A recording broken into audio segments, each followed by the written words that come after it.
नमस्कार, हम कुमार विकास यूट्यूबर अद्भुत मिथिला चैनल पर अपने सबक स्वागत करै छी। आइ हमरा सबक बीच उपस्थित है अपने स्वागत है अद्भुत मिथिला चैनल पर। धन्यवाद। पिछला किछु समय से मिथिला राज आंदोलनक कोनो चर्चा नहीं। अपने के हम पिछला बहुत दिन से देखैत आयल छी जे अपने एकटा बढ़ि चढ़ि के जे छै मिथिला राज आंदोलन में, मिथिला मैथिली आंदोलन में हमहूँ किछु ओहिके प्रत्यक्षदर्शी रहल छी। सबसे पहले विकास जी अहाँ के धन्यवाद करब जे अद्भुत मिथिला चैनल यूट्यूब पर भऽ कऽ एलहुँ हँ, ताहिके लेल बहुत बहुत धन्यवाद।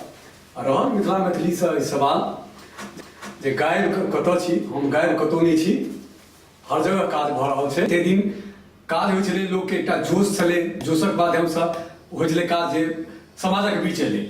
मिथिला राज आंदोलन में अहाँक नजर में केओ एहन छथि जे पूरा आंदोलन के लीड कर सकै छै, या केओ मिथिलावादी नेता जे छै अहाँके नजर में जे अहाँके मुँह से हम सुनै लए चाहै छी? निश्चय बढ़िया प्रश्न छै अहाँके जे मिथिला राज आंदोलन छै, राजनीतिक आंदोलन छियै तऽ कोई नेता बनैत और नेतृत्व करैत, तऽ ई क्षमता किनका में छै?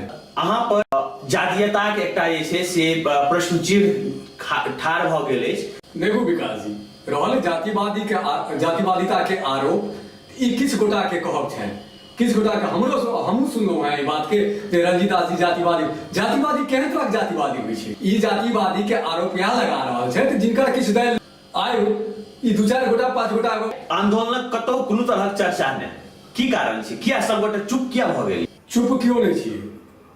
सब केओ ओ सार्वजनिक नहीं कयल जा सकै छै, ताहि दुआरे अहाँ सब कनि समय के इंतजार करू, ओ अहाँ सबके समक्ष आबि जायत और काजो नजर आबऽ लागत।